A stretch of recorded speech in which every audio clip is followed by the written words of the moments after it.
Thank you for this opportunity to present our information. This presentation is titled Transforming Anatomy and Physiology Education Through Experiential Open Education Resources, Faculty Insights by myself, Dr. Karen Perell-Gerson, and Dr. Caroline Hanson. The work was made possible by a USG ALG grant for round 27. The objectives of this work were to explore the structure and pedagogy framework of the newly developed Open Access Anatomy and Physiology Laboratory Manual, to develop strategies for implementing experiential learning activities into anatomy and physiology courses, and to evaluate the benefits and challenges of adopting open access laboratory materials based on faculty insights.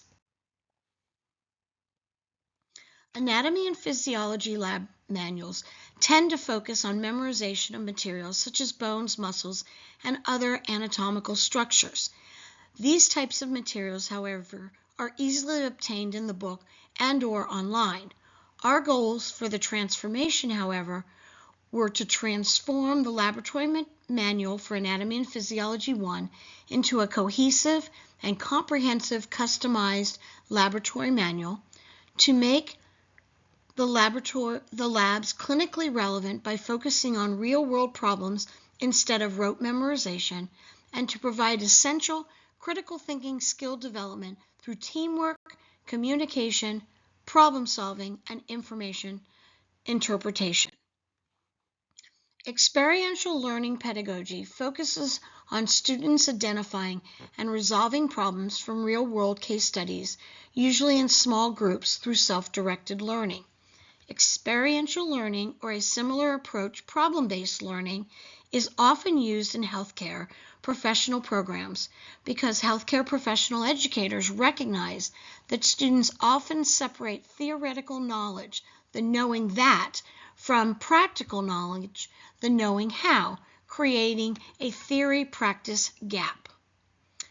Researchers have suggested that, in contrast to traditional curriculum that separates theory and practice and emphasizes memorization, problem-based learning or experiential learning encourages students to develop critical and active learning skills.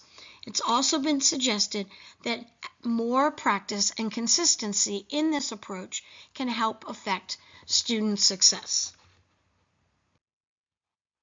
A hallmark of experiential learning, however, is reflection.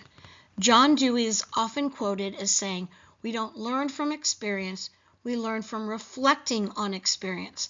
Thus, through reflection, students analyze concepts, evaluate experiences, and form opinions.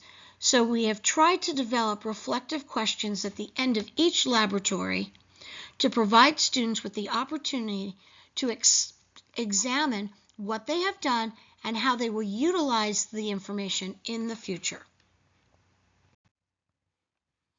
Before we discuss the faculty insights into the new laboratory manual, I'd like to discuss the format of the laboratory chapters. All laboratory chapters start with a pre-lab activity to reinforce reading materials.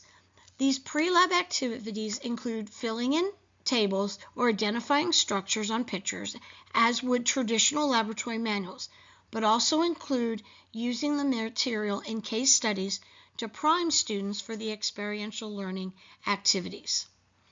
Each laboratory activity has a summary of the experiments, the healthcare skills practiced to remind students why they are learning this information, and the objectives that students should get out of the material.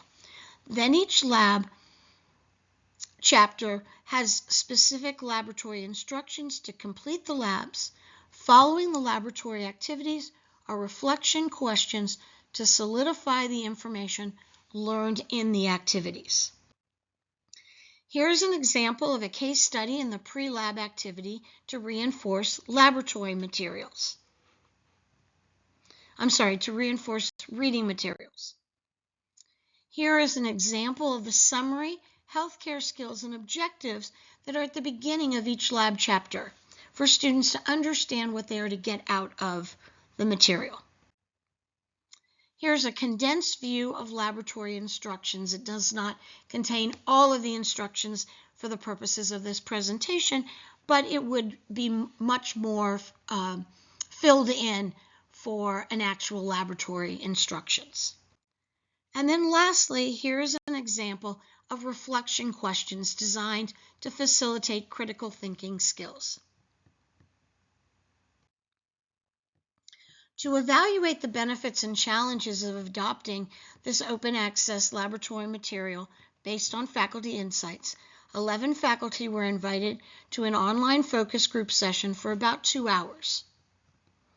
Faculty were provided the new material ahead of time to facilitate an organic discussion regarding their feedback.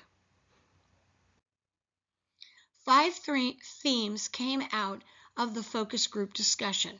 Firstly, faculty recognized the need for consistency across all sections of the course, but had concerns that there were too many laboratories in the new manual.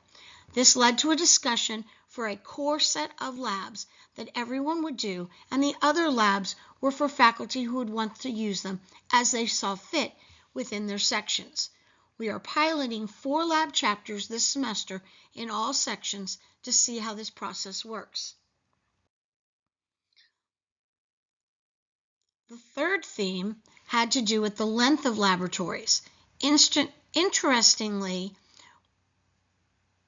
while faculty felt that the instructions needed to be more concise, clearer, and easier to follow, we did find in a group of focus group students who had previously taken the course, as well as students piloting the first draft in fall of 25, they felt that the instructions actually were fairly easy to find. The focus group strongly agreed at 78% and 22% agreed, while in the pilot group, 43% strongly agreed and 48% agreed. It's possible, since the faculty got the whole manual at once, that it was overwhelming, where students got each chapter individually. The next theme was a debate about case studies and their utilization. We can see from the discussion some of the pros and cons to their usefulness that came out of our discussions. The next theme addressed a major conversation on scientific literacy and how it is addressed. Some faculty felt that lab reports were outdated, while others believed they were a necessary component of a scientific course. Discussions suggested having a laboratory chapter on research methodology prior to assigning any lab reports, and clarification across the continuum of courses, as this is the first in a 3-course series of classes for pre-nursing students. The last theme addressed future development needs of the laboratory manual that faculty felt were not in the current draft, such as a microscope, skills lab, and a research methods chapter. Additionally, further work will need to adapt these labs for online courses, and faculty requested creating instructional videos, which is currently ongoing, as well as an instructor manual on how to use this lab manual. Here are some of our future directions that are going on currently or will be going on in the future.